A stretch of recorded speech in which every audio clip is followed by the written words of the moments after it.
Bonjour tout le monde. Comme on l'avait vu dans notre dernière vidéo Road to DevOps, d'ailleurs je vous invite à la regarder si ce n'est pas encore fait, que Git a un rôle important dans la pipeline DevOps. Dans cette vidéo, on va voir ce que c'est que Git et pourquoi il est si populaire. Allez, c'est parti.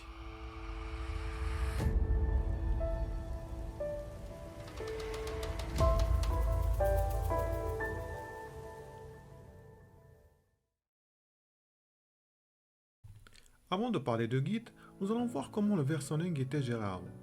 En effet, chaque développeur devait constamment stocker des copies de l'ensemble du code de son projet dans divers dossiers, ce qui est long et risqué, surtout si plusieurs personnes travaillent sur le même projet. Car il faudra constamment envoyer la dernière version du code, par mail ou un autre mécanisme, puis fusionner manuellement les modifications. Ce qui n'est pas une bonne pratique, car il n'y a pas d'historique de modification et il y a une probabilité de perte de données vu qu'il y a une seule version de code. Le version control system est venu pour résoudre ces problèmes. C'est en effet une catégorie d'outils qui gère l'ensemble des versions de code.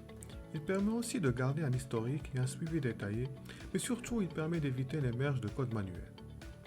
Le version control system est composé de deux types, centralisé et distribué.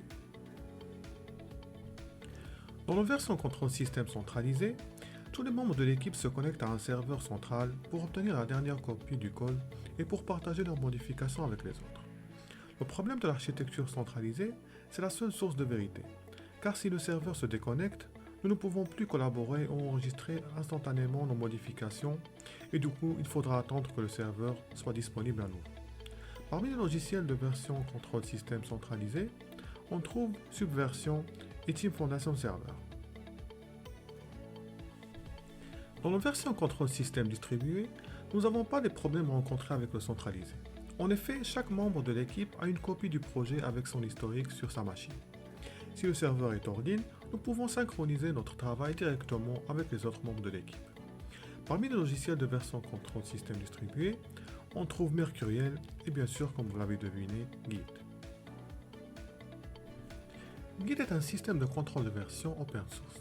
Autrement dit, il permet de savoir qui a touché à quel fichier, quand et comment. Chaque modification du fichier est versionnée dans un historique de modification, permettant pourquoi pas de revenir en arrière. Le plus gros avantage de Git est sa structure distribuée. Il est alors qualifié d'un système de contrôle de version distribué. Contrairement aux autres logiciels tels que Subversion, qui optent pour l'approche client-serveur, Git adopte une approche peer-to-peer. L'historique des fichiers est non seulement présent sur un serveur dédié, mais aussi stocké dans chacune des machines de chaque contributeur du projet. De plus, Git a été conçu de manière à répondre à trois objectifs. Performance, sécurité et flexibilité. C'est pour cela que Git est l'outil le plus populaire avec plus de 12 millions d'utilisateurs. Maintenant qu'on a vu les avantages de Git, on va voir concrètement comment ça marche. Pour comprendre Git, il est essentiel de connaître ces trois principes de fonctionnement. La gestion des informations avec des flux instantanés, le suivi des modifications avec les états possibles d'un fichier et leur zone de travail, et le travail en parallèle avec les systèmes de branches. La première chose à savoir sur le fonctionnement de Git, c'est qu'il repose sur un flux d'instantané ou snapshot du projet pour le versionner. Grosso modo, à chaque fois qu'on valide ou enregistre l'état d'un projet dans Git, il va prendre un instantané, entre parenthèses une copie, du contenu de l'espace de travail à ce moment et va enregistrer une référence à cet instantané pour qu'on puisse y accéder par la suite. Chaque instantané est stocké dans une base de données locale, c'est-à-dire une base de données située sur notre propre machine. Lorsqu'on démarre un dépôt Git en important un répertoire déjà existant depuis notre machine, les fichiers sont non suivis. On va donc déjà devoir demander à Git de les indexer et de les valider. Chaque fichier sera alors suivi et pourra avoir l'un de ces trois états. Modifié lorsqu'on nous apportons des modifications, indexé lorsque nous indiquons à Git que les fichiers modifiés ou que le nouveau fichier doit faire partie du prochain instantané dans sa version actuelle, validé lorsque nous demandons à Git de prendre l'instantané, les fichiers sont stockés dans la base de données locale. Après le commit, les fichiers sont considérés à nouveau comme non modifiés et ainsi un nouveau cycle peut recommencer, modifier, indexer et valider. En fonction de son état, un fichier va pouvoir apparaître dans trois zones bien distinctes en local sur notre poste de travail. La zone de travail Working Directory, c'est là où notre dépôt Git est initialisé et que nos fichiers y vivent. C'est dans cette zone que nous allons toucher à tous nos fichiers. Une fois qu'on voudra versionner une version du projet, nous allons utiliser la commande git add pour passer un fichier à la zone suivante. La zone de transit Staging Area, c'est un endroit pour désigner les fichiers qu'on veut versionner. Il faut voir la commande git add comme une manière de mettre des objets dans un carton. Une fois qu'on a désigné tout ce qu'on veut mettre dans ce carton, il sera prêt à être envoyé au dépôt avec la commande git commit.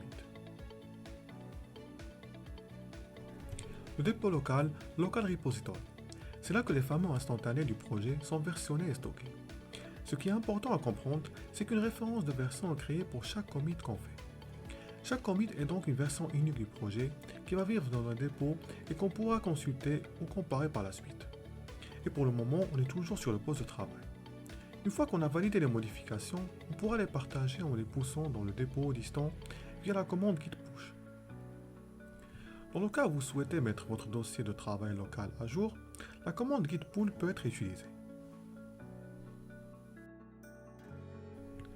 Les branches font partie du cœur même de Git. C'est un moyen de travailler en parallèle sur d'autres fonctionnalités. Une branche, c'est tout simplement un pointeur léger vers un commit. Et la branche par défaut se nomme la branche master. Nous pouvons aussi créer d'autres branches et faire pointer le dernier commit. Il existe 4 familles de commandes utilisées sur Git.